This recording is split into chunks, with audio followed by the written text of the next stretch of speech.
자, 이번 시간에 논의 드릴 주제는 먼저 결격사유부터 중개사무소 개설 등록에 관한 주제 중에서 결격사유 보시게 될 텐데 무조건 한 문제 구성을 하고요.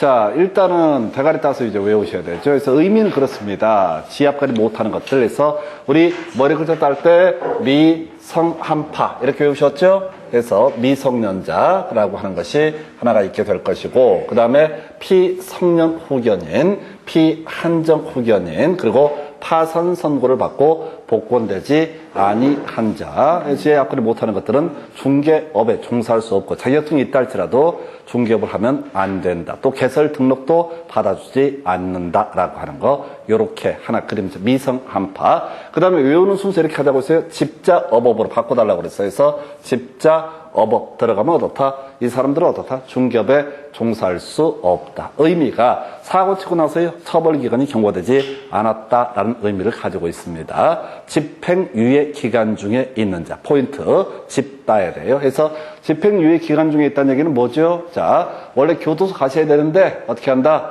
비좁고 등등하니까 집구석에 짱 박혀 있어라 이런 얘기거든요. 그래서 집행유예 기간 중에는 어떻다? 중개업에 종사할 수 없다. 그 다음에 자격 정지 기간 중에 있는 자. 나중에 이제 설명드릴 텐데.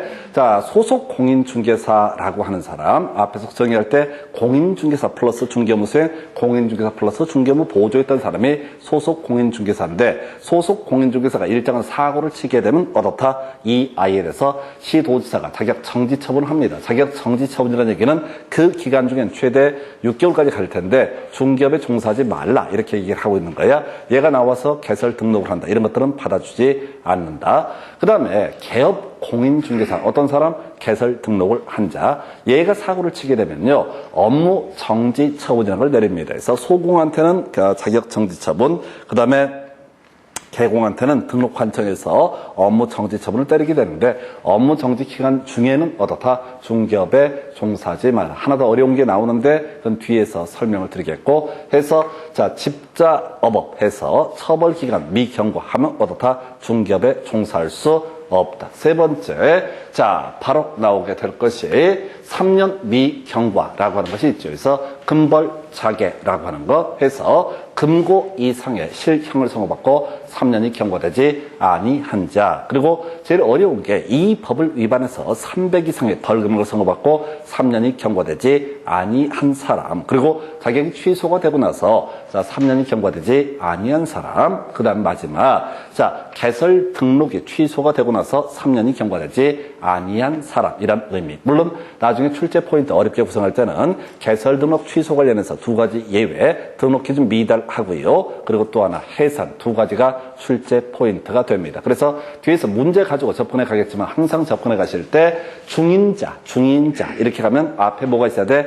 집자업업 들어가야 되고 3년이 경과되지 아니한 자라는 단어가 있게 되면 그 앞에 금벌자개라고 하는 것이 들어가야지 어떻다? 결격 사유자에 해당이 되게 된다. 이렇게 정리를 하게 됩니다. 그래서 실제 문제를 풀어갈 때는 미성한파, 그다음에 집자업업, 그다음에 금벌자개 이렇게 이제 우리가 외우긴 하는데 실제 문제를 풀 때는 뒤쪽부터 먼저 보셔야 돼. 그래야지 이 개념을 쉽게 잡아낼 수 있습니다. 자, 경우수 몇 개를 가지고 설명을 드리도록 하겠습니다. 이 중에서 자 제일 먼저 나오는 게 업무 정지 기간 미경과 얘기. 이 얘기부터 한번 가볼까요? 이거 있었죠. 업무 정지 처분을 받은 개업 공인중개사인 법인의 업무 정지 사유 발생할 당시에 사원 또는 임원이었던 자로서 그 법인에 대한 업무 정지 기간이 경과되지 아니한 자. 이걸 이제 설명을 드릴 거예요. 참고적으로 이건 그렇게 많이 출제가 되지는 않습니다.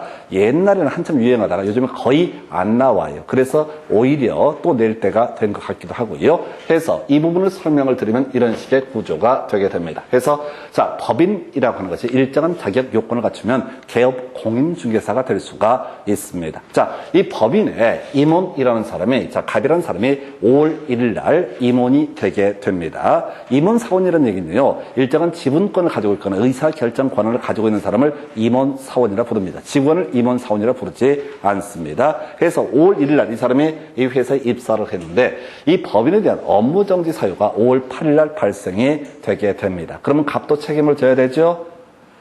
갑도 그 구성원이었으니까 책임을 져야 된다고요. 그리고 나서 업무정지 처분이 5월 15일 날 있게 됩니다. 그러면 이 업무 정지 사유에 갑도 책임이 있기 때문에 이 업무 정지 기간이 경과되기 전까지, 법인에 대한 업무 정지 기간이 경과되기 전까지 갑은 어떻다? 중개업에 종사할 수 없다는 해석을 하게 됩니다. 그리고 나서 을의 경우를 가지고 보겠습니다. 업무 정지 사유가 5월 8일 날 발생했는데 이 사람이 예를 들어서 5월 10일 날 이 회사에 입사를 했다. 그럼 최소한 이 법인에 대한 업무 정지 처분에 있어서 을이라는 사람 책임질 일이 없게 됩니다. 그래서 을이라는 사람은 이 법인에 대한 업무 정지 기간이 경과되기 전이라 할지라도 당연히 업무 정지에서 중개업을 그 법인이 할 수 없게 됐을 때 나와서 뭘 할 수 있다? 중개업을 할 수가 있다라는 의미. 이걸 이제 문장으로 다시 표현을 하게 되면 좀 까다롭게 되어 있어요.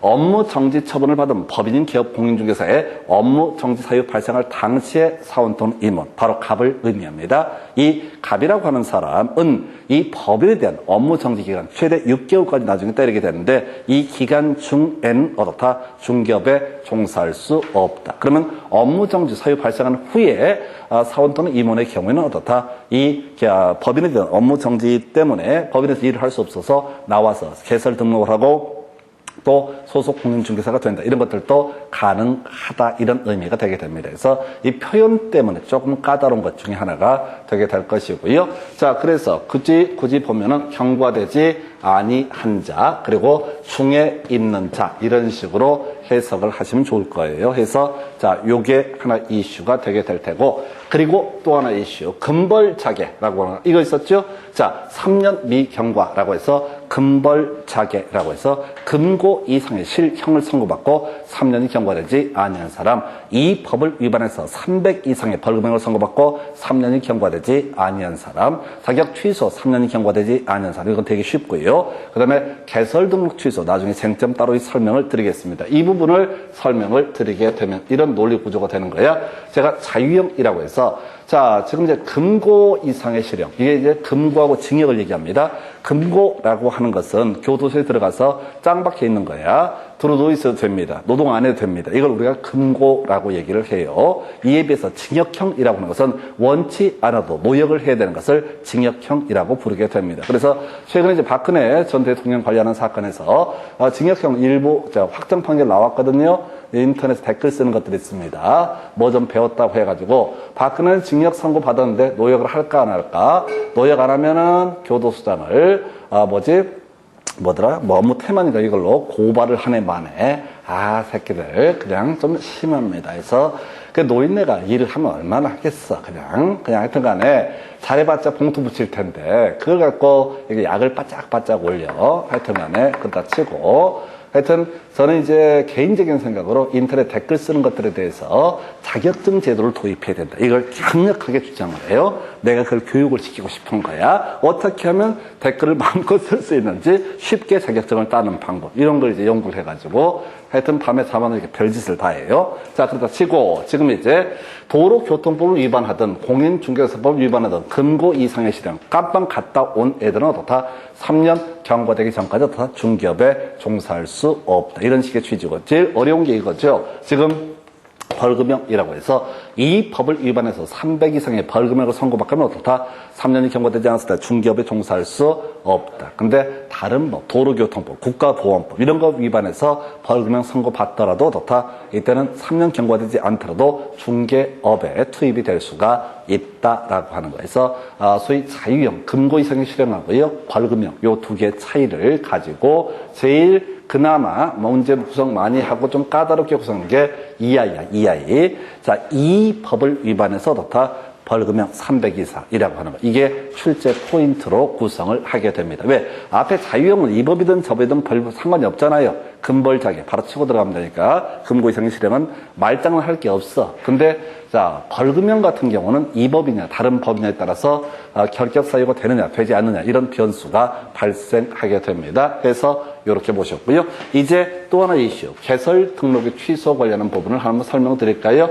자, 요건 나오면 답이 되는데, 개설 등록이 뭐죠? 자, 지금 공인중개사가 누구한테 등록관청에 가서 개설 등록을 하게 되면 그게 뭐가 된다? 개업 공인중개사. 또 법인이 일정한 자격 요건을 갖춰서 개설 등록을 하게 되면 그 사람을 가리켜서 뭐라 부른다? 개업 공인중개사. 그래서 뒤에서 공부하겠지만 얘들이 사고 치게 되면요, 기본적으로 개설 등록 취소 사유라는 것이 있게 됩니다. 그런데 개설 등록 취소 사유 중에서 그 구성원 또는 그 사람이 별 잘못이 없는 경우가 있습니다. 예를 들어서 그 중에 하나가 뭐냐면 법인이 해산이 됐다. 자, 가볼까요? 어떤 법인이 일정한 자격 요건을 갖춰서 개설 등록을 하게 되면은 이 사람을 뭐라고 그런다? 개업 공인중개사라고 정의를 하게 됩니다. 법인이 장사가 안 돼서 이 법인을 해산을 하게 됩니다. 그러면 우리 법에서는 반드시 존재 자체가 죽어버린 건 똑같은 거니까,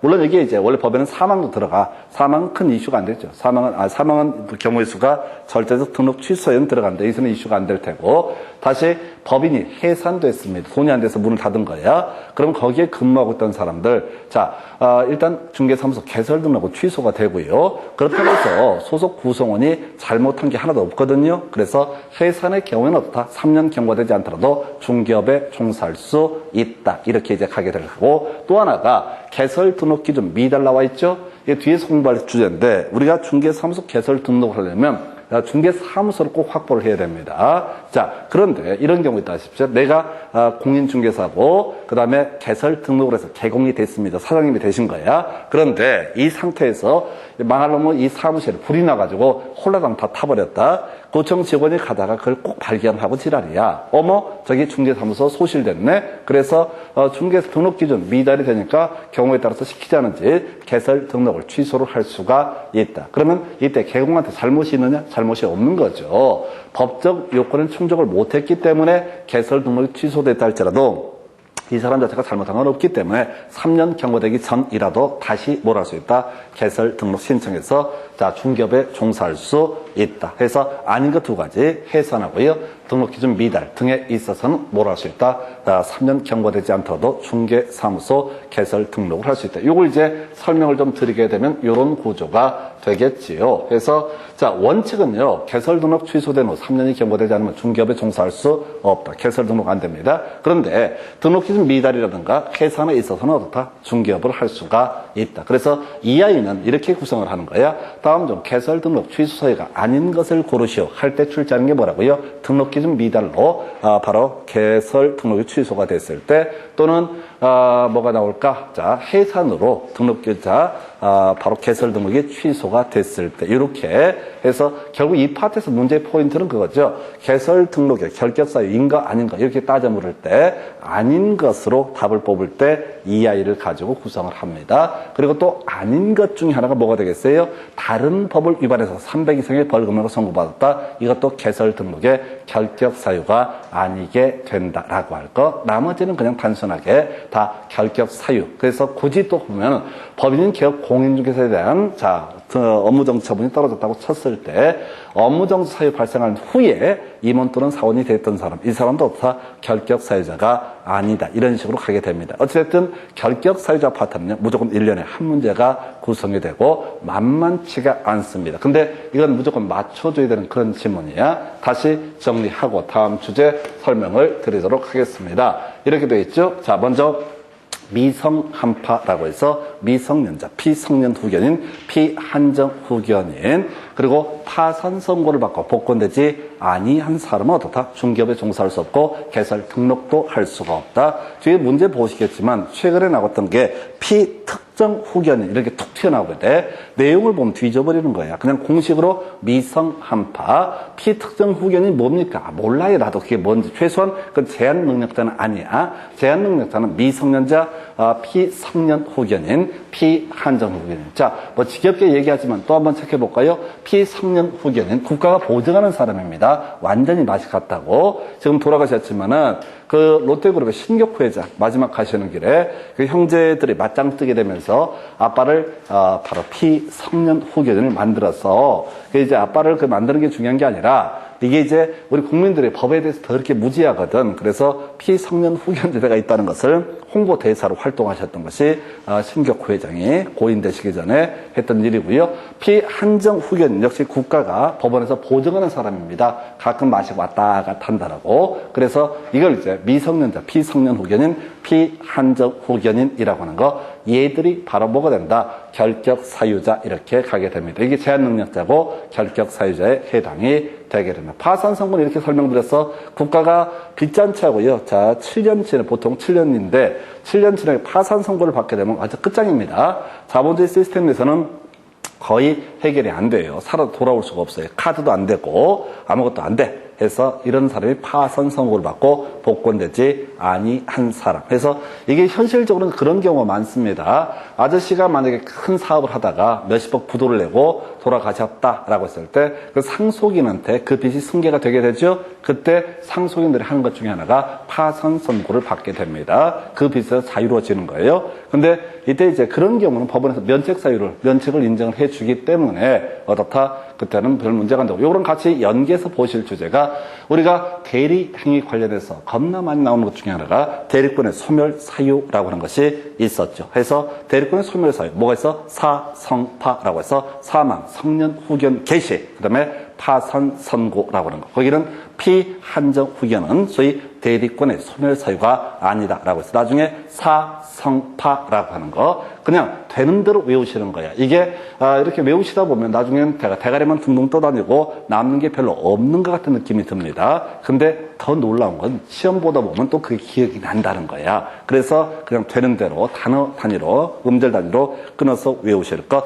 자, 다시 처벌기간 미경과에서 이거 바꿔달라고 했어요. 집자업업에서 집행유예 기간 중에 있는 자, 자격 정지 기간 중에 있는 자, 업무 정지 기간 중에 있는 자, 그 다음에 법인에 대한 업무 정지 사유 발생할 당시에 사원 또는 임원으로서 업무 정지 기간, 법인에 대한 업무 정지 기간이 경과되지 아니한 사람. 참고적으로 문제 난이도 있게 출제할 때 이렇게 구성하죠. 업무 정지 기간은 최대 몇 개월? 6개월. 자격 정지 기간 최대 몇 개월? 6개월. 이래서 만약 7개월 돼버렸다. 그러면 이미 업무 정지 기간, 자격 정지 기간은 무조건 지나게 된 것이다. 이렇게 해석을 해 주실 거. 금벌자객이라고 해서 그 중에서 제일 중요한 이슈 벌금형 관련해서 이 법 위반이라고 하는 거 300 이상의 벌금형 이런 경우 그 다음에 개설 등록 취소 관련해서도 이슈가 되는데 이건 항상 예외가 출제가 되게 된다 해서 이렇게 해서 결격 사유 좀 길게 설명을 드렸었고요.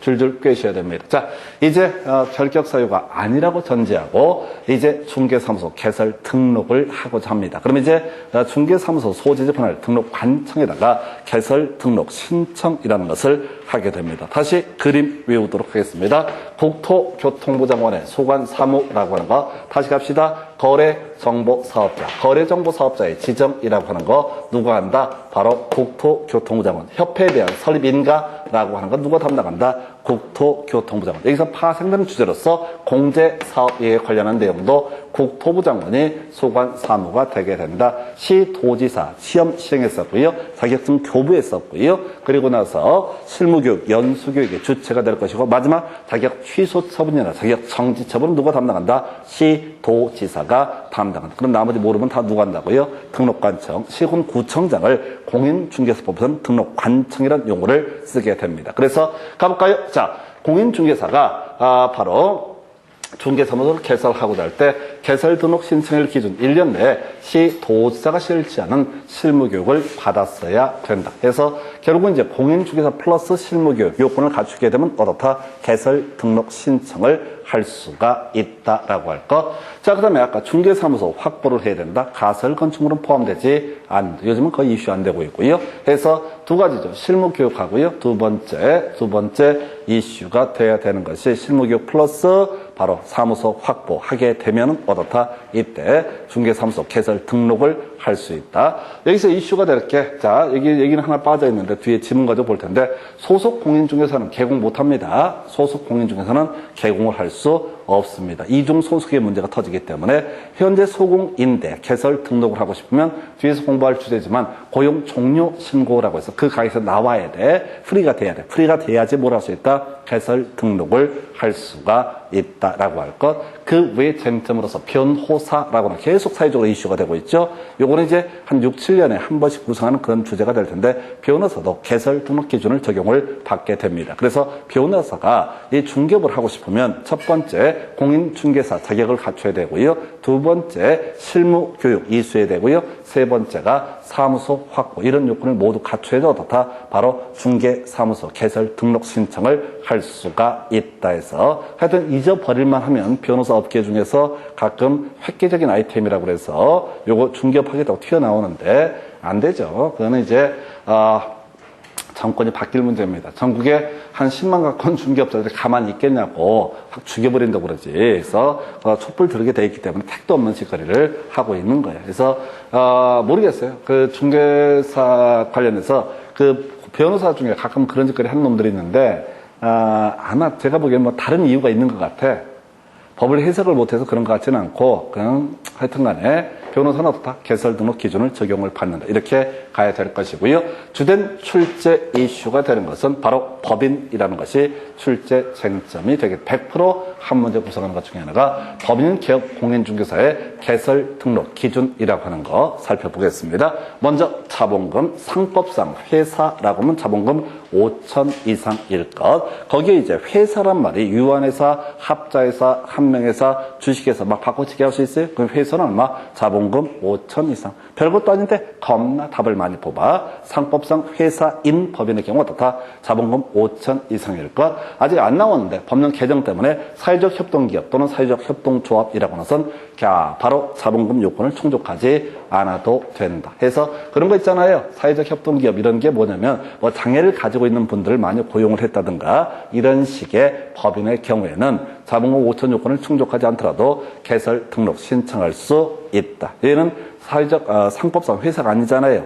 상법상 회사인 경우 얼마? 자본금 5천 이상. 구성원이요. 이거 처음에 하면 되게 힘든데 나중에 보면 유치의 극치입니다. 대표자 공인중개사여야 하고 대표자를 제외한 사원 또는 임원의 3분의 1 이상의 공인중개사일 것 해서 물적 요건으로서 자본금 요건 따졌었고요. 인적 요건으로서 공인중개사 그리고 대표자는 공인중개사, 대표자를 제외한 사원 또는 임원의 3분의 1 이상의 공인중개사일 것 이렇게 됩니다. 그래서 지금 7년 사이에 나왔는지 기억은 안 나는데 그런 경우 있어요. 대표자를 제외한 사원 또는 임원이 7명이다. 그러면 3분의 1이 되게 되면 2.3명이 나오거든요. 그래서 토탈 3명이 어떻다? 공인중개사 자격을 갖추고 있어야 된다. 그래서 사실은 이제 법인의 사원, 임원 중에서는요. 공인중개사 자격이 없는 사람도 어떻다? 사원 또는 임원이 될 수가 있습니다. 이게 좀 특이한 거죠. 그래서 그 다음 논의할 주제가 실무교육, 대표자, 임원, 사원, 전원 어떻다? 실무교육을 받았어야 한다라고 되어 있어. 그래서 자 우리가 협회에서 보통 이제 주관하고요. 법적으로는 시도지사가 주관한다라고 되어 있는데 그 위탁을 합니다. 협회라든가 부동산학과가 있는 대학 이런 데 위탁을 해서 실무교육을 진행을 하게 될 것인데 이때 자 임원, 사원, 전원이 어떻다? 실무교육을 받아야 한다. 그래서 실무교육 현장에 가게 되면 이론상 어떤 사람 공인중개사가 아닌 사람도 실무교육에 참여할 수 있습니다. 왜? 바로 개설 등록 신청일 기준 1년 이내 실무교육을 이수를 해야 되기 때문에 앞으로 법인의 사원 또는 임원이 되고자 한다라고 한다면 중개업을 하고 싶으면 이때는 실무교육은 미리 이수를 해야 된다라고 할 것. 그 다음에 자 분사무소라고 하는 것은 자 분사무소 책임자 뒤에서 따로 공부할 텐데 역시 공인중개사 예하고 이 사람도 바로 분사무소 설치 신고일 기준 1년 이내 실무 교육을 이수를 해야 된다 해서 요거 이제 기준점 얘기 개설 등록 신청일 기준 1년 분사무소 설치 신고일 기준 1년 요건 좀 난이도 있게 나올 텐데 뒤에서 교육 파트에서 사실 더 많은 공부를 하시게 됩니다. 그래서 이게 다 묶어서 한번 설명을 드려봤고요. 다시 갑시다. 자 물적 요건 상법상 회사 자본금 5천 이상 사회적 협동기업 제외 두 번째 이슈 인적 요건 대표자 공인중개사일 것 대표자를 제외한 사원 또는 임원의 3분의 1 이상의 공인중개사일 것. 그리고 전원이 어떻다? 실무 교육을 이수할 것. 이렇게 정의를 합니다. 그리고 중개사무소 확보라고 하는 거. 물론 난이도 있게 구성할 때는 타인의 중개사무소를 공동 사용하는 방법으로 어떻다? 중개사무소를 확보할 수 있다. 이건 나중에 손해배상 책임 보장 파트에서 한번 지적할 주제가 되겠습니다. 그리고 마지막이요. 자, 출제 포인트. 지역 농협이라고 하는 거. 지역 농협에 있어서 지역 농협을 달리 표현하면 다른 법률에 의해서 중개업을 할 수 있는 법인 이렇게 정의합니다. 그래서 이 지역 농협이라고 하는 거, 지역 농협이라고 하는 거, 지역 농협이라는 것은 개설 등록 기준을 적용하지 아니한다. 그 얘기는 자, 자본금 요건 충족하지 않아도 되고요. 대표자 공인중개사 아니어도 되고요. 자, 그다음에 분사무소 책임자 공인중개사가 아니어도 된다. 이런 식의 요건. 그래서 이건 이제 따로 설명이 필요한데요. 지역 농협이라고 하는 개념은 이렇게 접근을 해 주셔야 됩니다. 이 지역 농협이라고 하는 개념은 어떤 얘기냐면은 옛날에 지금은 이제 군 단위, 읍면 단위 가도 중개사 다 있습니다. 근데 옛날에는 공인중개사가 읍면 단위, 군 단위에 존재하지 않았어요. 그럼 중개를 못해. 그래서 아까 마을 이장님한테 우연히 1회 이런 식으로 중개가 이루어졌는데 농업협동조합법인가 이 법을 통해서 지역 농협에서도 그렇다 중개업을 할 수 있게 특례 조항을 두게 된 겁니다. 그래서 얘들은 개설 등록 기준은 따로 여타 적용하지 않는다. 비교해서 자연인에 있어서 변호사는 개설 등록 기준을 적용을 하고 법인 관련해서 지역 농협은 개설 등록 기준을 적용하지 아니한다. 이렇게 해석을 하게 됩니다. 자, 그리고 나서 가볼까요? 자, 이제 절차를 보게 되면은 자, 이렇게 되어 있습니다. 공인중개사, 아까 설명드린 것처럼 소속 공인중개사 제외라고 되어 있습니다. 소공이 중개사무소 개설 등록을 하고자 할 때는 먼저 고용 종료 신고해야 됩니다. 소공하면서 개공, 개설 등록하면 이중 소속의 문제가 발생하기 때문에 1년 1천에 그래서 결과적으로 현재 개공, 다시 개설 등록 못합니다. 그걸 닫아야지 개설 등록할 수 있어요. 그 다음에 두 번째, 이중 등록하면 1년 1천 처벌을 받거든요. 두 번째, 소속 공인중개사도 개설 등록을 할 수가 없다. 그래서 개공이나 소공이 아닌 공인중개사가 뭐라고 할 수 있다? 개설 등록 신청을 할 수가 있다. 이렇게 갑니다. 그래서 자, 공인중개사, 중개사무소 두고자 하는 것을 관할하는 지역을 관할한 등록관청에 개설 등록 신청할 수 있고요. 법인이라고 하는 것도 주된 중개사무소를 두고자 하는 지역을 관할하는 이 등록관청에다가 개설 등록 신청할 수 있다. 뭐 큰 이슈는 안 돼요. 그래서 이게 등록관청이 시군구 단위거든요. 시군구 단위로 어떻다 중개사무소 둘 수가 있다라고 이렇게 전제를 하게 됩니다. 자, 그래서 개설 등록 신청을 받은 자, 사람 등록관청 시군구청 등 얘기합니다. 자, 개설 등록, 중개사무소 개설 등록 신청을 받은 등록관청, 그 신청을 받은 날부터 7일 이내에 등록 신청인에게 서면으로 통지한다 해서 조금 이따 7일 시리즈 공부하실 겁니다. 7일이 총 5개가 나오게 되는데 메모해서 해결될 문제는 아니고요. 제가 7일 얘기 나올 때마다 계속 반복해서 설명을 드릴 겁니다. 그래서 공인중개사법에서 공부하다 보면 7일도 나오고 10일도 나오고 15일도 나오고 30일도 나오고 3개월도 나오고 근데 그걸 줄줄줄 외울 수는 없어요. 자, 7일짜리 정확하게 외워두시게 되면 나머지 대강 악의를 맞출 수가 있습니다. 이게 절대 줄줄줄 안 돼요. 그래서 7일짜리 자, 일정한 법정 요건을 충족을 해서 개설 등록 신청하면 7일 이내 어떻다 인가 여부 등을 알려줘야 된다 해서 이게 하나 나중에 이슈가 되게 됩니다. 자, 그리고 나서 자, 알려줬죠? 그러면 이제 이 등록증을 교부하죠. 같이 가볼까요? 앞에서 자격증을 교부했던 사람은 누굽니까? 시도지사가 되게 될 테고 등록관청, 시군구청장은 등록증을 이제 교부를 하게 됩니다. 스토리를 이렇게 가야 돼. 자격증 교부했던 사람이 시도지사니까 자격증의 재교부 신청은 누구한테? 시도지사. 등록증을 교부했던 사람 시군구청장, 우리 공인중개사법에서는 등록관청이라고 얘기를 하죠. 그래서 자, 등록관청은요, 뒤에 공부할 주제인데 중개사무소 개설 등록을 한 사람이 보증을 설정했는지 여부를 확인한 후에 등록증을 지체 없이 교부한다. 그래서 요건 나중에 이제 앞뒤에 잘 안 되는 매칭이 좀 안 되는 지문인데 이게 뭐냐면은 우리가 중개사무소 개설 등록을 신청할 때는 앞으로 등록증이 나올지 안 나올지 모르니까 보증보험에 가입할 방법이 없습니다. 특정을 할 수 없고 위치를 특정할 수 없기 때문에. 근데 등록증 나왔습니다. 받으러 오세요라고 연락을 받게 되면 위치가 특정이 되기 때문에 그때 보증보험에 가입하거나 공제에 가입하거나 공탁에 가입하는 방식으로 손해배상 책임 보장을 위한 일정한 조치를 취해야 되고 이 조치를 사실상 다 취한 다음에 등록증을 교부받으러 가게 됩니다. 그럼 이제 등록관청에서 그 확인한 다음에 등록증을 교부해 준다. 이건 나중에 손해배상 책임의 보장이라는 파트에서 다시 설명을 드려야 될 주제가 됩니다. 그래서 이래다 치고요. 협회 통보라고 되어 있죠. 등록증을 누구한테? 신청인에게 교부를 하고 자 그리고 나서 이 내용을 누구한테도 통보한다. 협회에도 통보를 하게 된다. 다음 달 10일까지라고 되어 있습니다. 해서 자 이제 협회 개념을 설명드리면 이런 논리 구조입니다. 앞에서 협회 설립인가는 누가 있었다? 국토교통부 장관. 기억나시죠? 거래정보사업자의 지정도 누가? 국토교통부 장관. 자, 그래서 협회라고 하는 개념은 이런 식입니다. 이 개업 공인중개사 등록관청에서 일일이 다 간섭을 할 수가 없습니다. 그래서 자율 규제를 하라고 만들어 놓은 개념이 협회라는 개념이 돼요. 그래서 협회에 대해서 자, 그 동네 가게 하나 열었어요 라고 알려주는 거 다음 달 10일까지 어떻다? 협회 통보를 해야 된다. 그래서 이게요. 스토리 한번 가볼까요? 등록증을 교부했을 때 어떻다? 협회 통보해야 된다. 그 다음에 아까 우리 이슈 중에서 개설 등록 취소 처분이 있었고 업무 정지 처분이 있었거든요. 이거 누구한테 한다고 그랬어요?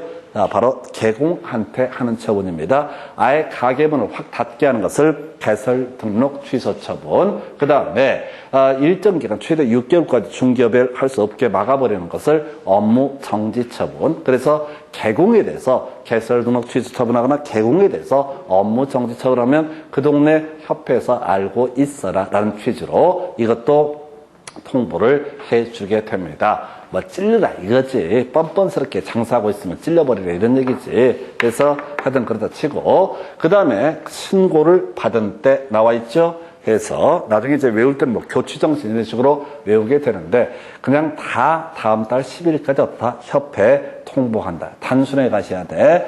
개공과 관련된 각종의 사안은 다 다음 달 10일까지 어떻다? 협회 통보한다. 뭐 저희 이제 외울 때 교취정신 이렇게 외웠는데 실제 수험생 입장에서는 이렇게 가야 돼. 이걸 개공과 관련된 각종의 뭐 일처리 등이 발생한다. 그러면 기본적으로 누구한테 협회 통보해야 된다. 그래서 실질적인 내용입니다. 이 중에서 옛날에 한번 나왔던 더러웠던 지문이 그런 게 있었어요. 등록증의 재교부. 이건 협회한테 통보할 필요가 없습니다. 도둑놈이 중개사무소에 들어와서 쓸데없이 등록증을 훼손을 하거나 훔쳐갔다고 첩시다. 그러면 등록증 재교부 받아야 되는데 이건 실체적인 권리관계나 실체적인 개공의 어떤 업무 영역과는 관련이 없으니까 이건 어떻다? 협회에 통보하지 않는다. 근데 실질적인 부분에 변동이 발생한다. 자, 가볼까요?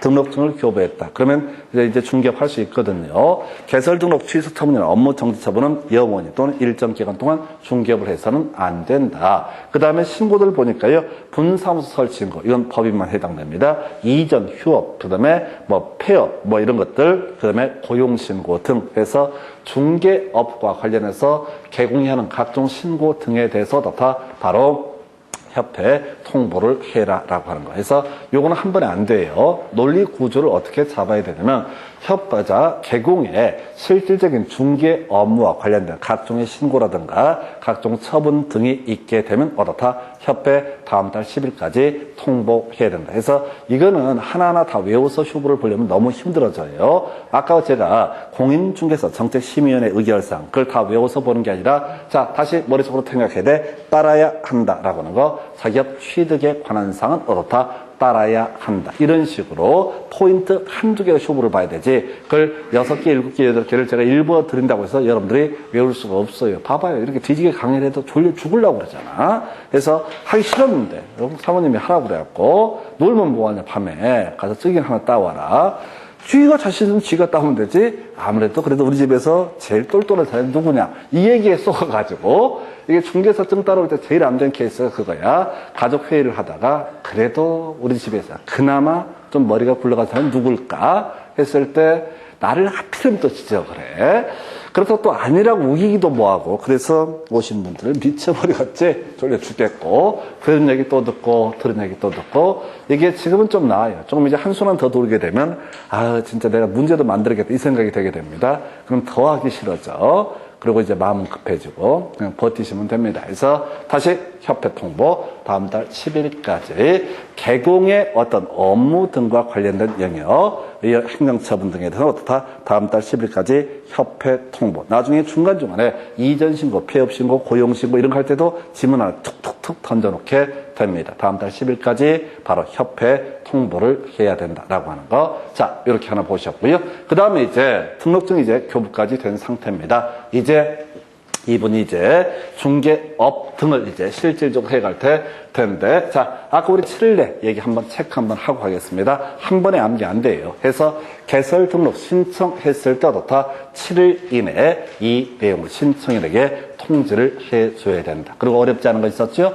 자, 시도지사가 자격증을 교부하게 됩니다. 자격 취소 처분 누가 합니까? 시도지사. 해서 자격 취소 처분을 받은 사람은 7일 이내에 어떻다 자격증을 반납해야 된다라고 하는 거. 지금 등록증을 교부했다는 사람이 누굽니까? 등록관청. 등록관청은 얘가 개공이 사고를 치게 되면 어떻다 개설 등록을 취소할 수 있습니다. 개설 등록 취소가 되면 등록증 반납해야 됩니다. 며칠 내? 7일 이내. 그래서 반납은 며칠? 7일 이내. 그 다음에 이제 나중에 인장의 변경 등록에서 인장을 등록하는 사람은요, 개업 공인중개사하고 또 누구냐면 소속 공인중개사 인장 등록 등 해야 됩니다. 왜? 중개업을 할 때 뒤에서 중개업의 제일 핵심, 꽃이 되는 게 확인 설명과 거래계약서의 작성 교부가 있게 될 텐데 그때 도장을 찍어야 돼. 중개업을 한 사람은. 그래서 중개보조원은 도장을 등록할 필요도 없고 중개업을 하지 않습니다. 그래서 인장의 변경 등록, 인장을 등록한 다음에 도장을 바꾸고자 한다 그러면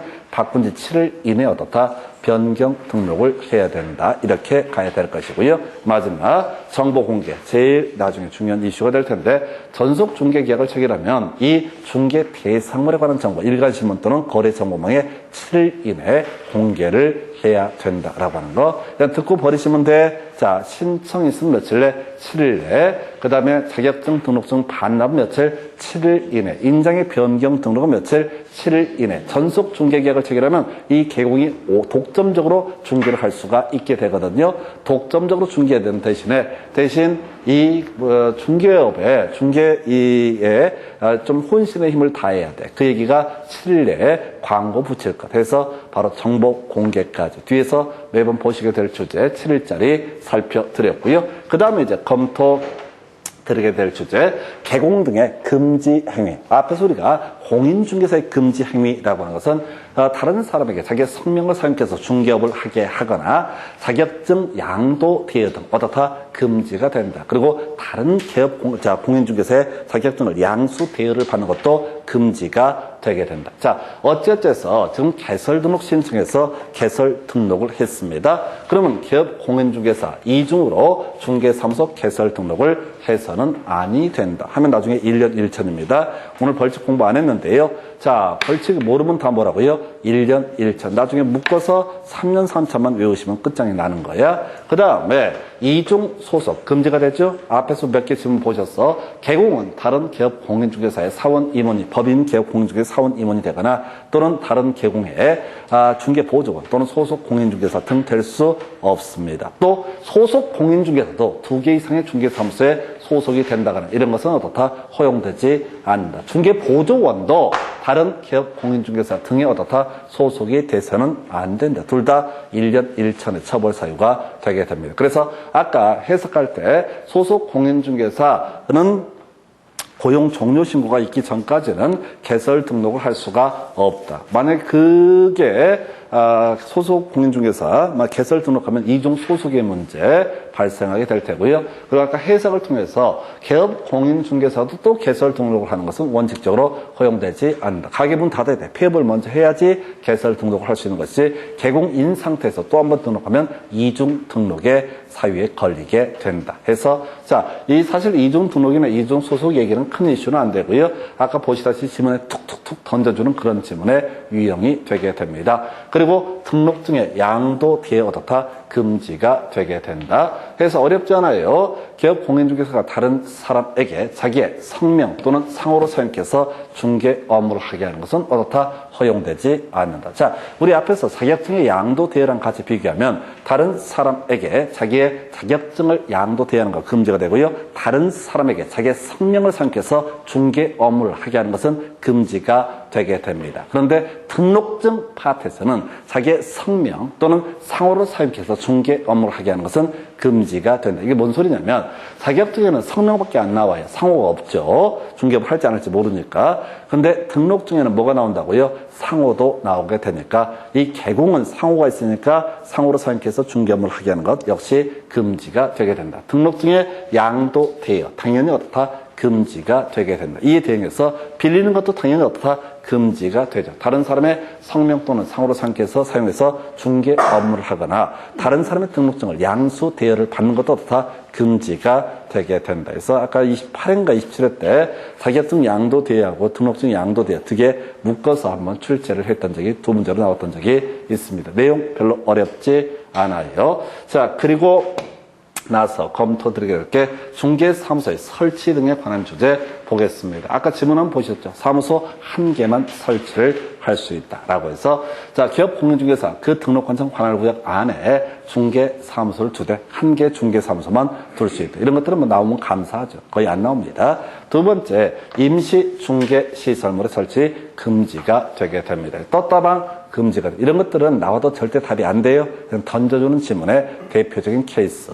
자, 그 다음에 이제 옛날에 나와서 요즘에 잘 안 나오는 거 중개사무소에 비치해야 되는 거 서류 4가지 보겠습니다. 자, 일단은 등록증 원본이라고 하는 것이 하나 이슈가 되죠. 지금 중개사무소 개설 등록을 했으면 기업 공인중개사에게 등록증 아까 7일 이내 교부가 이루어진다라고 설명을 드렸었어요. 그래서 등록증 원본. 그 다음에 이 개공이 되려면 자격증이 문제가 되겠죠. 그래서 개공, 수공 모두의 자격증 원본을 비치해야 된다. 그리고 두 가지가 남아있어요. 하나가 첫 번째가 바로 중개보수 요율표라고 하는 거. 자, 고객이 왔을 때 중개보수 얼마나 받을 건지 하는 요율표 요구하고요. 이게 권리라고 한다면 의무에 해당하는 것이 손해배상 책임을 보장을 증명할 수 있는 서류라고 하는 거. 뒤에서 일반 개공은 1억 이상의 손해배상 책임 보장 등을 해줘야 됩니다. 그래서 논리 구조가 이게 뭐라고요? 중개보수 이런 얘기는 권리에 관한 부분이 개공 입장에서 내가 얼마를 받겠다라는 권리에 관한 부분이 될 테고, 자, 개공 입장에서 손해배상 책임 관련해서 보증의 설정을 증명할 수 있는 서류 등 해서 중개업소 보게 되면 항상 그 밖에 붙어 있어 뭐 손해배상 1억 이렇게 써 있는 거 이런 서류도 다 비치를 해야 된다. 거의 밋밋한 부분 이렇게 보셨습니다. 자, 그리고 나서 중개사무소 설치를 했고요. 그 다음에 중개사무소의 명칭이라고 해서 먼저 기업 공인중개사는 그 사무소 명칭에 공인중개사 사무소 또는 부동산 중개라는 문자를 사용을 해야 된다. 이건 시험에 안 나옵니다. 원칙이기 때문에. 그래서 원칙은 출제하면 출제 오류에 걸리게 됩니다. 그래서 원칙은 시험에 이슈가 되지 않습니다. 자, 그러면 이제 출제 이슈가 될 게 두 가지. 부칙 6조 1항에 따른 개공 얘기하고요. 개공이 아닌 자 얘기. 이게 실제 시험 지문에 구성이 되죠. 자, 먼저 부칙 6조 1항에 따른 6조 2항이구나. 6조 2항에 따른 기업 공인중개사 이분 겁나 생명력 긴 분입니다. 그래서 이게 뭐냐면은 우리 공인중개사 시험이 83년도인가 84년도부터 시행이 되게 됩니다. 근데 그 전에 중개업을 했던 분이 있습니다. 그래서 그분을 가리켜서 부칙 6조 2항에 따른 개공이라고 부르게 됩니다. 이 부칙 6조 2항에 따른 개공은 일반 개공과 다르게 업무 제한이 있어요. 같은 시도에 있는 중개 대상으로만 중개를 할 수 있다. 그리고 어떤 이유로 인해서 폐업을 하지 않습니까? 다시는 개공을 할 수가 없습니다. 한번 문 닫으면 다시는 열 수가 없어요. 그냥 특례조항으로 자격증이 아니라 특례조항으로 중개업을 할 수 있는 그 기회를 부여했기 때문에 제가 아까 독하다는 게 83년도인가 그때부터 해서 지금까지 계속 가게문을 안 닫고 있는 거야. 건강도 겁나 좋은 거지. 또 생각해보면 그분이 만약 그 당시에 만약 30살이었다라고 하면 93, 2003, 2013 그러면 벌써 몇 살? 60살. 그런데 실제로 제가 얘기 들어보니까 중개업의 진짜 선수들은 그분이라고 그래요. 선수가 아니면 이미 죽었다는 거야. 가게 문 닫았다는 거야. 근데 사기를 치든 뭘 하든 간에 기가 막히대. 그 양반들 이빨이 기가 막히대. 그리고 그 내공이 그 이제 많고 워낙 경험이 많다 보니까 인맥도 장난이 아니라는 거예요. 그래서 전국에 있는 물건을 지멋대로 다 주무르고 된다. 그래서 가끔 이제 자격증 딴 분들 중에서 그런 분 소개 받아갖고 거기 가서 일 배우러 간다고 보통 한 달 만에 그만둔다고 그럽니다. 그래서 왜 노인네들이라서 말귀를 못 하는데 그리고 자기가 나와바리가 있으니까 짜증을 낸대. 그렇게 짜증을 낸대. 그러니까 거의 무슨 도제식으로. 그러니까 그분이 뭐 사업 수완도 좋고 등등 하는 거하고 법을 아는 건 전혀 별개의 문제잖아. 이게 우리가 어떻게 배웠어? 중개, 알선, 중개업, 보수업, 부수업 이따구로 배워서 갔는데 짜증을 낸다고 쳐봐. 쯤도 없는 주제에. 여기서 난리가 나는 거지. 그래서 다시 이 사람은 뭐라고 한다? 부칙 6조 2항에 따른 개공이라고 부르게 됩니다. 원래 개공은 공인중개사 사무소 또는 부동산 중개라는 문자를 사용을 해야 되는데 이 사람은 공인중개사가 아니기 때문에 공인중개사 사무소는 문자를 사용을 해서는 안 된다라고 법이 되어 있어요. 그래서 저쪽 박달동 넘어가면요 그런 분이 있습니다. 한일 부동산 중개 이렇게 써 있는 게 있어요. 그분이 그렇게 오래 사신다는 그분이야. 그래서 거기 그 양반은 이게 재밌어. 옛날에는 이 간판에 부동산 중개업까지 쓰게 돼 있었어요. 부동산 중개업. 이게 법 개정이 좀 됐는데, 근데 그분 한일 부동산 중개를 가서 보면 어떻게 돼 있냐면 좀 건물도 특이해. 도로보다 낮은 대지에 한옥 같은 걸로 돼 있어. 한옥이 문치 있는 게 아니라 옛날 기와집 이런 걸로 좀 없어 보여. 다들 그냥 직사형 건물인데 갑자기 한옥 같은 게 도로보다 훨씬 낮게 돼 있다고 쳐봐요. 그리고 기와장이 있는데 기와장 위에다가 한일 부동산 중개 그리고 까만색으로 어떻게 표시를 해놨어. 찍찍찍찍찍 이걸 표시를 해놨어. 이유는 뭔지 아세요? 이게 그 자리에 업이 들어가 있던 자리야. 근데 법이 바뀌면서 그 당시에는 부동산 중개업이라는 명칭을 붙일 수가 있었고 지금 와서는 업을 못 붙이게 돼 있어. 지금 공인중개사무소 또는 부동산 중개라는 문자를 사용을 해야 된다라고 돼 있었잖아요. 부칙 6조에만 공인중개사무소라는 명칭을 사용해서는 안 된다. 그러면 이 사람이 쓸 수 있는 간판은 뭐밖에 없어? 부동산 중개라는 문자밖에 없어. 그건 뭐 간판 바꾸기 그렇잖아. 그래서 까만 하여튼 간에 무슨 비닐인지 뭔지로 쓱 붙여놨어. 그래서 오갈 때마다 저분이 그렇게 장수하신다는 그분이구나. 부칙 6조 2항에 따른 개공. 만약 그분이 40대였으면 지금 이제 거의 80주를 바라보고 계신다. 근데 아직까지 가게 문을 닫지 않는다. 뭔가 먹고 사는 길이 있을 것이다 라고 할 거여서 하여튼 지금 요거 별것도 아닌데 출제 이슈 예외니까 한편 공인중개사가 개공이 아닌 사람은 어떻다? 공인중개사 사무소라는 문자를 어떻다? 사용해서는 또 공인중개사무소 또는 부동산 중개라는 문자 이와 유사한 명칭을 사용해서는 안 된다. 그게 뭔 소리냐면 내가 자격증을 땄어요. 그래서 사무소를 하나 만들었어. 중개업을 하지는 않아. 근데 굳이 뭐 밖에 내세울 것도 없고 해서 그냥 내가 공인중개사니까 공인중개사 사무소라고 이름을 붙이면 된다 안 된다? 안 된다. 그러면 자 어떻게 공인중개사 사무실 안 된다. 공인중개사 오피스 안 된다. 이 유사한 명칭도 어떻다? 사용해서는 안 된다. 개공만이 어떻다? 공인중개사 사무소라는 명칭을 쓸 수가 있다. 웃을 일이 아니라니까요. 이런 유치한 걸 갖고 시험에 낸다고. 아주 웃겨 죽겠어. 이런 걸 낸다니까 해서 이렇게 설명을 드렸고요.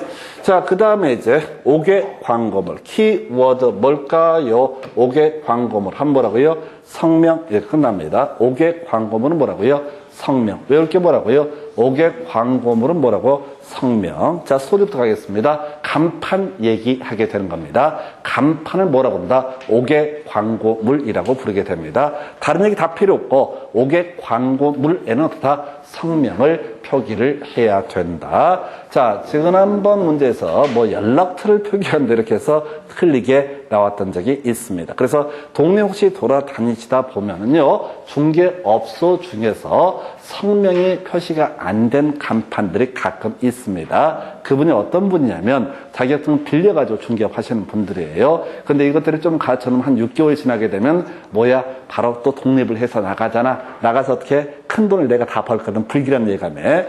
자, 내가 중개사 사기증이고 사장님은 증이 없어. 사장님 보니까 별로 법도 아는 것도 없어. 겁나 무식해. 그럼 뭐 전화해가 큰 소리 막 빡빡 치고, 근데 어쨌든 불러가. 그럼 내가 중개사에서 무슨 생각하냐? 저 양반이 겁나 무식한데 저렇게 돈을 버는 거 보니까, 야, 많이 배운 내가 나가서 벌면 큰 돈을 벌겠다는 불길한 예감에 사로잡히게 돼. 그리고 내가 일은 다 하는 것 같아, 느낌상. 그래서 이렇게 빨리 나와야지.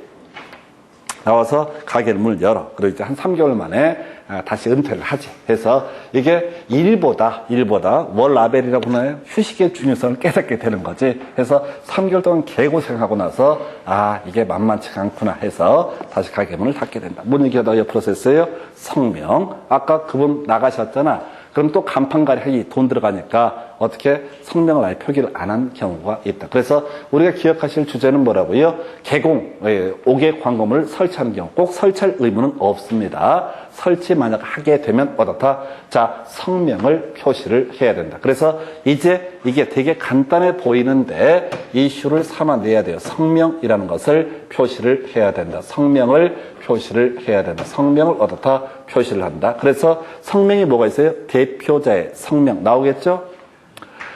법인에 있어서 대표자 성명이 있겠죠? 그 다음에 분사무소의 경우 책임자의 성명 나오겠죠?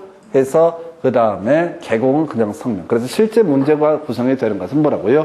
분사무소 책임자의 성명. 이게 제일 중요한 이슈. 왜? 괄호 열고 대표자의 성명, 콤마 법인의 분사무소에서는 분사무소 대표자의 성명이라고 되어 있거든요. 이건 출제 기술의 문제인데 일단은 괄호 안에 있는 부분을 갖고 출제를 해야지 출제 오류가 발생하지 않습니다. 그래서 괄호 안에 있는 부분. 근데 뭐가 더 쉬워? 법인 대표자의 성명이 쉽습니까? 분사무소 책임자의 성명이 쉽습니까? 자, 대표자의 성명이 더 쉬워. 오늘부터 외워. 왜 쉬워? 앞에 있으니까. 앞에 있으니까. 출제위원들은 본능적으로 제일 앞에 있는 걸 안 내요. 나름 어려운 거, 뒤에 있는 걸 뽑는다고. 이건 출제 그냥 기본 기술입니다. 이유는 몰라. 그러니까 이게 특이한 게 사람들이 앞에가 더 쉽고 뒤에가 어렵다라고 다 판단해요. 그게 왜 그러냐면 공부하시는 분들도 따로 얘기를 안 하면 앞에서도 외우기 시작하거든. 그럼 뒤쪽을 자꾸 놓치게 돼. 그래서 이 문제는 분사무소 책임자의 성명. 일단 제일 중요한 게 성명이고 구체적으로 답을 뽑아낼 때는 뭐라고요? 분사무소 책임자의 성명을 얻어다 바로 간판에 5개 광고물에 표시를 해야 된다라고 할 거. 요게 이슈. 그래서 5개 광고물 나오게 되면 뭐라고요? 성명. 그리고 실질적으로 중요한 이슈가 되게 되는 것은 분사무소 책임자의 성명이라고 하는 것이 출제 포인트가 되게 됩니다. 되게 간단한 질문 같지만 중간에 괄호 열고 어쩌고 저쩌고 하다 보니까 이거 다 놓쳐요. 해서 이렇게 설명드렸고, 자, 이렇게, 규정에 위반한, 간판에 대해서는 철거 명령할 수 있고요. 따르지 않게 되면은 이때는 어떻다? 바로 행정대집행이라고 하는 절차를 통해서 직접 등록관청에 철거를 할 수가 있다. 해서 요거 맨날 유치하게 민사대집행법 아니야 행정대집행법. 민사집행법은 저거예요. 민사대집행법이라는 것은 그 압류 딱지 붙여가지고요. 그 영화 이런 데 보면 드라마 같은 데 보면 나오잖아. 집구석에 들어와서 새끼들 싸가지 없이 또 신발 신고 들어와. 드라마를 보면 꼭 그래. 신발은 벗고 들어와야지. 청소하기 더럽게. 나만 이런 생각을 하나요? 드라마를 보면서 저게 돈을 못 갚아서 그런가 보다. 또는 하여튼 저는 내가 봐도 좀 이상하긴 해. 나는 그 드라마 같은 거 볼 때 다 좋은데 왜 신발을 신고 들어오냐고 더럽게. 청소를 얼마나 짜증나게 뒤에 있는 사람들이. 신발 벗고 들어가도 돼. 근데 하여튼 간에 뭐 극적인 요소 때문에 그런지 하여튼 간에 꼭 신발 신고 기어 들어와. 그래서 압류 딱지 붙이고 나중에 그 경매에 붙여버리는 게 그게 소위 민사대집행법이고, 그 다음에 행정대집행법이라는 것은 담당 공무원들이 가서 들고 때려 부셔버리는 것을 가리켜서 뭐라고 한다? 행정대집행. 요걸로 이제 이슈가 됐던 사안이 뭐가 있었냐면 광화문에 무슨 공화당인가 하여튼 당 이름도 겁나 많이 바꿔. 새끼들 그냥 이름 한번 딱 정하면 쭉 가야지. 나처럼 머리 안 좋은 애들은 계속 헷갈리게. 무슨 우리 공화당이 있었다. 그럼 또 그 사이에 국회의원 생활 때 당 이름을 2번이나 또 바꿔. 짜증나게. 하여튼 간에. 나 그 다음에 싫어해서가 아니라 이름을 바꾸는 게 싫어. 수업 시간에 어렵게 써먹으려고 이름을 외워놓으면 이름을 바꿔버려. 하여튼 간에 우리 공화당인지 니네 공화당인지 걔들이 거기다가 광화문에 천막 설치했던 사건이 있었다고요. 그때 그 서울시에서 진행하는 거 행정 대집행입니다. 쓸어버리는 공무원들. 물론 이제 실제는 용역 대동해가지고 밀어버리죠. 그래서 사실은 깡패들이 하는 건데 그런 것 다 치고 법적으로 봤을 때는 그걸 뭐라고 한다? 행정 대집행이라고 하는 거. 행정 대집행. 그 선생님이 평택에서 오셨다고 그랬나요? 고향이 평택이라고 하셨죠? 예, 평택도 대집행이 한번 이슈가 됐어요. 그래서 미군기 처음에 설치할 때 그게 이제 대출인가 하는 동네가 있었어요. 그래서 그분들이 이제 퇴근을 안 하니까 그 경찰들 동원해서 그거 다 그냥 드러내고 이런 것들을 이름하여 뭐라고 한다? 바로 행정 대집행이라고 부르게 됩니다. 그래서 유치한 건데 민사 대집행법을 따라서 대집행을 할 수가 있다. 이런 식의 제문들을 구성을 하게 되겠고요. 자, 그 다음에 이제 거의 다 끝나갑니다. 그래서 이제 법인의 분사무소 요것도 출제 포인트. 자, 앞으로 시험 문제를 풀어가실 때 분사무소라는 키워드가 나오면 그냥 경기해 주시면 되겠습니다. 모든 시험 문제는 분사무소 운운에서 출제를 쟁점을 삼아요. 왜?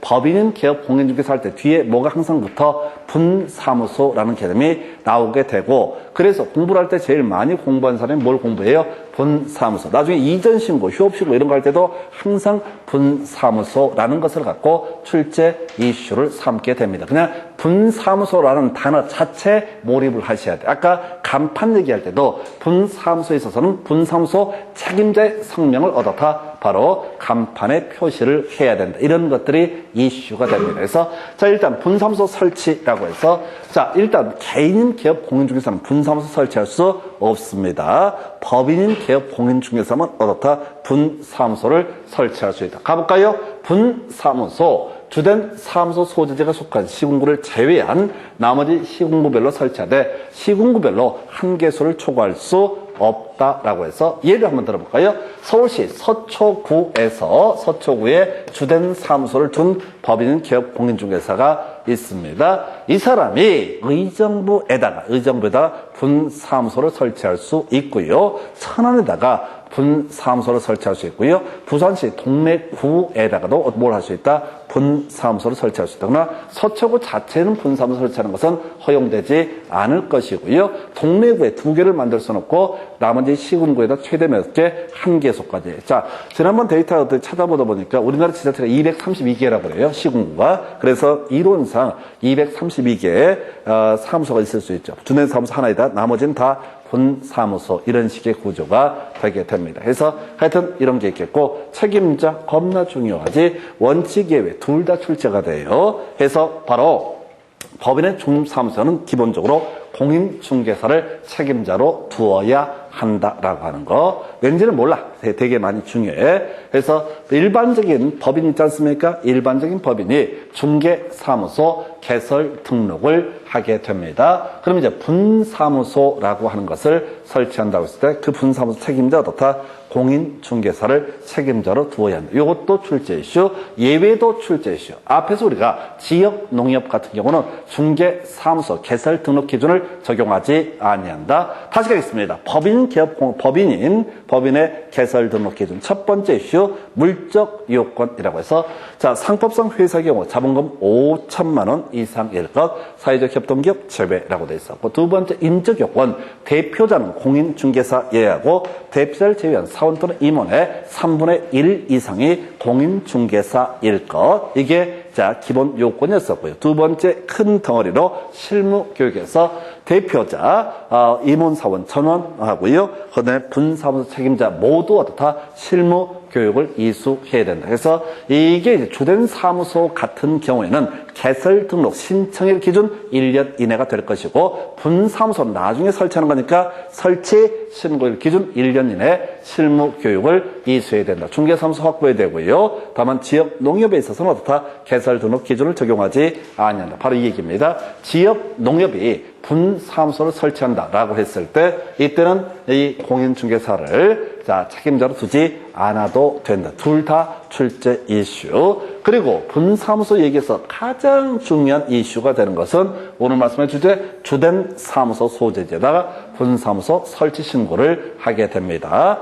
자, 주된 사무소 소재지에서 분사무소 설치 신고. 자, 아까 우리 서초 있었고요. 예를 들어서 의정부, 그 다음에 천안이라고 합니다. 자, 그래서 서초구에 주된 사무소가 있습니다. 그런데 천안에다가 분사무소를 설치하고 싶다 또는 의정부에다 분사무소를 설치하고 싶다라고 했을 때 어디로 가야 되느냐? 천안이나 의정부로 가는 것이 아니라 어디로? 서초구로 들어가야 된다. 모든 얘기, 분사무소와 관련된 모든 얘기는 무조건 어디로 간다? 주된 사무소 소지지 관할 등록관청에서 각종 행정처분 등을 행하게 된다. 이전 신고, 만약에 천안에 있다가 이쪽에서 평택으로 이전을 하고자 한다. 분사무소를. 그러면 어디로 신고를 해야 돼? 평택? 아니야. 천안? 아니야. 서초로 주된 사무소 소지지 관할 등록관청이다. 이전 신고. 이거 장사한 데서 폐업을 하고자 한다. 그러면 역시 서초에다가 바로 폐업 신고를 해야 된다. 그래서 분사무소 관련한 모든 얘기는 무조건 어디다? 주된 사무소 소지지 관할 등록관청에다 해야 됩니다. 근데 지문 길이가 좀 길다 보니까 읽어가다 보면 깜빡 놓쳐요. 아예 분사무소 하면 일단 경기, 그리고 가장 중심축이 되는 거 절대로 실수를 해서는 안 되는 게 주된 사무소 소지지 관할 등록관청에다가 다 바로 각종 신고 등을 하게 된다. 해서 분사무소 설치 신고라고 하는 것도 어디? 주된 사무소 소지지 관할 등록관청에다가 설치 신고를 하게 된다라고 이렇게 되어 있습니다. 자, 그다음 마지막 신고 필증의 교부라고 해서 국토부령이 정하는 신고 필증을 교부한다라고 이렇게 되어 있습니다. 설명 하나 드릴까요? 자, 별로 중요치 않은데 우리가 시험 지문에서 조례가 정하는 바에 따라 이런 게 하나 나오고요. 국토교통부령이 정하는 바에 따라라는 명제가 또 나오게 됩니다. 그래서 이게 국토부령이 정한다라는 얘기는 전국적으로 동일한 양식을 쓴다라는 의미가 될 테고, 조례가 정하는 바에 따라라는 표현은 나중에 지자체별로 달라질 수가 있다. 이런 논리 구조가 되는 거예요. 그래서 자격증, 등록증, 분사무소 신고 필증 모두 어떻다? 국토교통부령이 정하는 바에 따라 해서 경기도에서 개설 등록을 하든 분사무소 설치 신고를 하든 제주도에서 하든 서울특별시에서 하든 그 양식은 어떻다? 다 똑같다라는 의미가 국토교통부령. 나중에 수수료라고 하는 것만 조례입니다. 수수료만 조례고 나머지 모르면 다 어떻다? 국토교통부령. 다만 요즘에는 이런 거 거의 장난 안 쳐요. 옛날엔 유치찬란하게 국토부령을 대통령령이라고 바꿔 저기에서 출제를 하거나 이 지랄들을 했었는데, 제가 아까 말씀드린 것처럼 이 공인중개사법의 시험 범주가 겁나 넓어지면서 토시 갖고 장난치는 문제를 거의 내지 않습니다. 해서 분사무소 얘기하게 되면 항상 출발점이 뭐라고요? 주된 사무소 소지지 관할 등록관청. 나중에 각종 신고 얘기할 때도 무조건 뭐야? 주된 사무소 소지지 관할 등록관청이라고 보게 됩니다. 그래서 이렇게 보셨고요. 그 다음에 이제 검토 드리게 될 게 이전 신고라고 하는 거. 이 이전 신고는요, 대부분이 어디에서 관할구역 외지역 이전, 이게 주요 이슈가 되게 됩니다. 지금 우리 뭔 얘기하고 있냐면요. 개설 등록한 다음에, 그 다음에 아까 중개사무소도 꾸몄어요. 해서 등록증도, 자격증도, 손해배상 책임을 보장할 수 있는, 증명할 수 있는 서류도 있었고요. 그리고 또 아까 뭐가 있었더라? 바로 중개보수율, 이런 것도 세팅했고, 또 법인의 경우 분사무소의 문제도 발생합니다. 지금 이제 남아있는 주제가 이전 휴업 폐업 신고 얘기하고 수수료 얘기가 남아있어요. 해서 보니까 이게 10일 내 신고하게 되어 있습니다. 10일 이내 해서 먼저 관할구역 내 이전부터 볼 텐데, 이거는 되게 간단해. 이런 문제는 나중에 보시게 되면 그냥 서비스로 주는 문제, 함정 팔 것도 없고 가보겠습니다. 개업 공인중개사 중개사무소를 이전한 때 이전한 날로부터 10일 이내에 등록증을 첨부하여 중개사무소 관할 바로 등록관청에 이전 사실을 신고한다. 이건 개념상 같은 관할구역. 서초구에서 서초구로 이전할 때는 그냥 등록증 첨부해서 이전 신고 10일 이내에 하면 되는 것이다. 거의 구성한대요. 여기서 포인트는 뭐냐면 첨부라고 하는 것이 이슈가 돼. 첨부가 갖는 의미가 뭐냐면 방문 신고를 의미하게 됩니다. 즉 전자문서로 신고를 할 수는 없다라고 하는 거. 이게 하나의 포인트. 자, 두 번째 분사무소라고 하는 거. 자, 이슈 미리 알고 가셔야 되죠. 어디다가 주된 사무소 소재지 관할 등록관청. 아까 설명드렸던 주제야. 질문 보겠습니다. 법인은 기업 공인중개사 분사무소 이전할 때 이전은 날로부터 10일 이내 분사무소 신고 필증 등을 첨부해서 어떻다? 바로 주된 사무소 소재지 관할 등록관청에 바로 이전 신고를 해야 된다라고 하는 거. 이때 이제 말장난한 게 중개사무소 등록증을 첨부해서 안 되죠? 분사무소를 이전할 때는 분사무소 신고 필증이라는 것을 첨부해서 어떻다? 이전 신고를 하게 된다. 그래서 첨부를 통해서 우리가 이것을 통해서 해석할 수 있는 개념은 바로 뭐 하는 게 아니라 방문 신청이다. 전자문서의 신고는 허용되지 않는다. 자, 관할구역 외 지역으로 이전해서 이런 식이죠. 서초구에 있던 중개사무소를 어디로? 강남구로 이전을 한다. 안양에 있던 중개사무소를 과천으로 이전을 하게 된다. 이런 식의 개념을 관할구역 외 지역으로 이전 신고. 구조 똑같습니다. 해서 자 보니까 중개사무소 관할지역 외 지역으로 이전했을 때, 자, 중개사무소 등록증을 첨부해서 10일 내 이전 후 관할 등록관청에 다 신고를 해야 된다. 강남구로 이전하면 강남구에다 이전 신고를 해야 된다. 이게 이제 저거랑 비슷한 거지. 지금 이제 그것도 거의 의미가 없는 것 같은데, 주민등록 옛날에 전입신고 같은 거 보게 되면 이사 가는 동네 가서 해야 되잖아요. 요즘 그것도 이제 어떻게 바뀌었는지 어쩐지 모르겠는데 하여튼 다 인터넷으로 가능하니까 의미가 많이 상실되는데 어찌됐든 간에 이전 후 관할 등록관청에다 이전 신고를 해야 된다라고 되어 있습니다. 자, 분사무소 마찬가지죠. 얘는 뭐라고요? 주된 사무소 소재지 관할 등록관청. 아까 선안에서 의정부로 이전 신고를 할 때 주된 사무소에다가 다 10일 이내에 이전 신고를 해야 됩니다. 마지막 주제. 자, 행한다. 행정처분은 누가? 이전 후 등록관청이 행하게 된다. 나중에 문제 가져와서 설명드릴 거야. 자, 이런 경우입니다. 자, 지금 A라고 하는 시에서 B라는 시로 이전 신고를 했습니다. 사고는요, A라는 시에서 쳤습니다. 우리가 개공에 대해서 사고 친 게 아까 개설 등록 취소 처분 사유가 있고 업무 정지 처분 사유가 있고 나중에 공부하게 될 것 중에 하나가 과태료 부과 처분 사유가 있습니다. 그래서 A라는 시군구에서 사고 쳤는데 행정처분이 이루어지기 전에 먼저 B라는 시로 이사를 가버렸다라고 한번 해보겠습니다. 그러면 행정처분 자체는 어디 한다? 이전 후 관할 등록관청에서 행정처분을 행하게 된다. 이전 전형 복잡해요. 이전 후에 이제 이사 온 동네에서 다 행정처분을 행하게 된다 해서 내용 자체가 거의 없습니다. 여기서는 일단 등록증을 또는 분사무소 신고 필증을 첨부해야 된다. 이게 하나 이슈. 그리고 행정처분에 대해서 이전 후 관할 등록관청에서 행하게 된다. 내용 거의 없습니다. 이 문제는 나중에 보시게 되면 아주 쉽게 그냥 거저 주는 문제 중에 하나가 이전 신고. 두 번째 이슈 가서 볼까요? 바로 휴업신고라는 개념을 보시게 됩니다. 휴업신고라는 주제를 보게 될 텐데요. 휴업의 정의부터 아셔야 돼요. 이건 텍스트를 봐서는 안 되고 휴업의 정의가 뭐냐. 3개월 초과해서 쉬게 되는 걸 뭐라고 한다? 휴업이라고 정의를 합니다.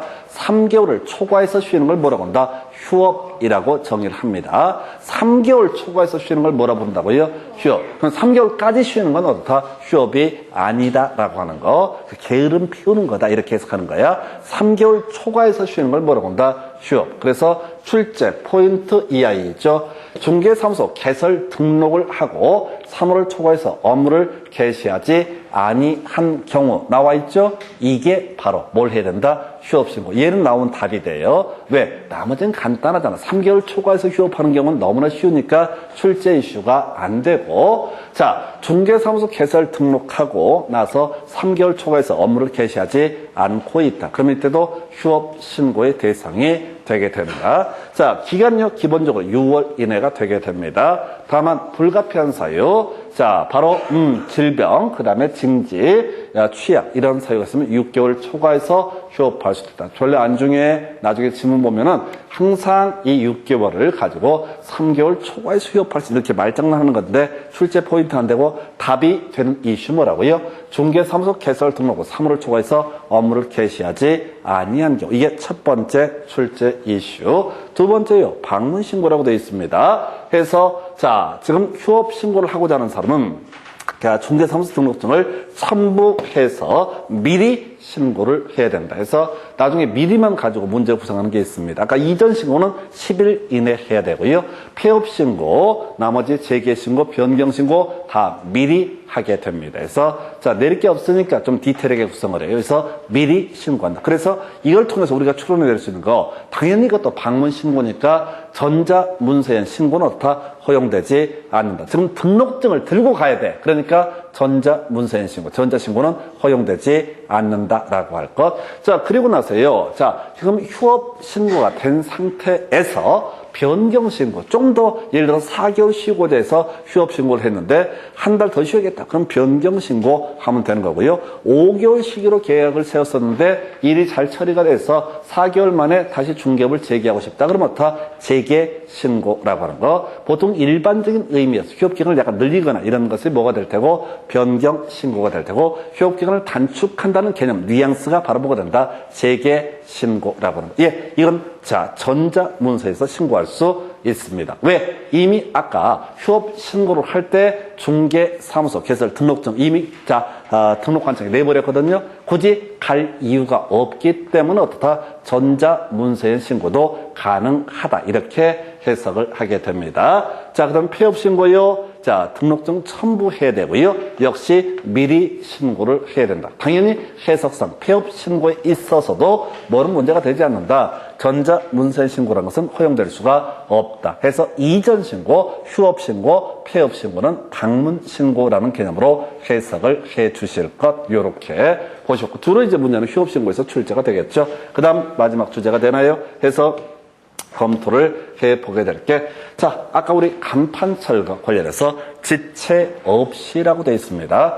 간판 철거는 어떻다? 지체 없이 철거를 한다. 자, 여기서는 답이 정해져 있는데요. 자, 먼저 이전 신고하게 되면 그 기존에 간판 안 쓰죠?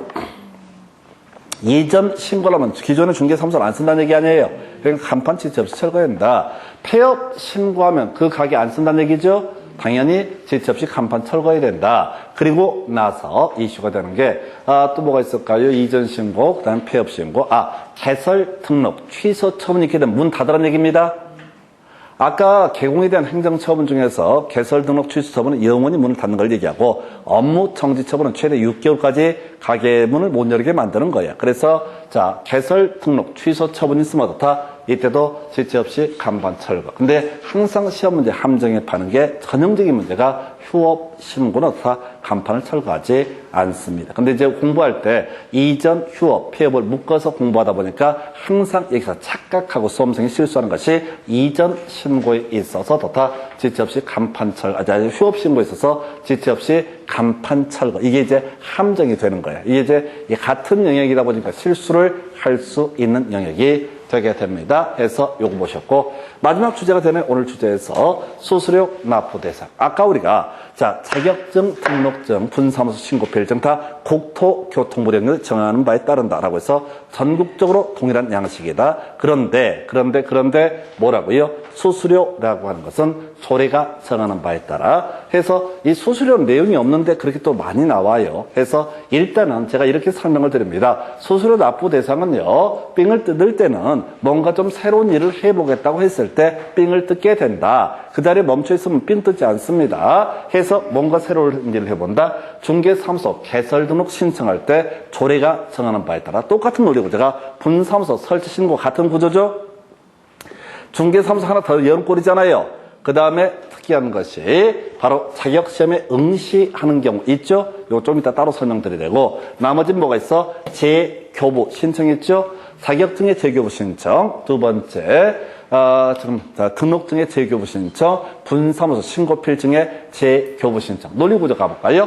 자격증은 재교부 누구한테? 시도지사한테 할 테고, 등록증이라든가 군사무소 신고필증이라는 것은 누구한테? 등록관청한테 재교부를 신청한다. 그래서 뭔가 새로운 일을 해보겠다. 자격심에 응시한다. 그러면 수수료 내야 됩니다. 두 번째, 증 따서 개설 등록을 신청하거나 군사무소 설치 신고를 하게 될 때도 수수료 내야 됩니다. 그리고 마지막 재교부 신청. 뭔가 필요해서 다시 받는다는 얘기니까. 그런데 제일 골치가 아픈 것이 바로 자격시험 응시가 문제가 됩니다. 우리 앞에서 공부하실 때 자격시험 시행기관의 장은 기본적으로 누가? 시도지사. 그래서 시도지사가 시험을 시행하면 지자체 조례가 정하는 바에 따라서 다 수수료 내면 되는 문제야. 그런데 문제가 되는 게 공인중개사 정책심의위원회 의결을 거치게 되면은 이 시도지사가 아니라 누가? 국토교통부 장관이 시험 시행기관의 장이 되는 경우 있었죠. 그래서 국토부 장관이 공인중개사 자격시험을 시행을 하게 되면은 그때는 국토부 장관이 정하는 수수료를 내야 된다. 이게 이슈가 돼요. 그래서 다 조례가 정하는 바에 따른 수수료라고 하다가 어려운 게 뭐라고요? 바로 어려운 것이 지금 국토부 장관이 직접 시험을 시행할 때는 국토부 장관이 정하는 수수료. 요것만 이슈. 그래서 요런 것들이 이제 한 6년, 7년 사이에 한 3문제, 4문제 이렇게 구성이 돼요. 그래서 다음 시간에 이제 문제 가지고 설명을 드리게 될 텐데, 어찌됐든 방법은 한 가지밖에 없어요. 무한반복. 하다 보면 다 외워지고요. 특히 우리가 앞에서 공부했던 긴 것들 있잖아요. 그럼 끊어서 아까 중개뜸은 알선하고 중개업 하면 보수업, 부수업 이런 식으로 키워드 단위로 절대로 텍스트 교재를 꼼꼼히 보시게 되는 것은 자기를 학대하는 일이 되겠습니다. 그래서 설렁설렁 가더라도 어차피 잊어먹게 돼요. 꼼꼼히 가도 잊어버려요. 그래서 좀 덜 힘들게 공부하는 게 좋을 것 같아요. 자, 오늘 여기까지 가겠습니다. 수고하셨습니다.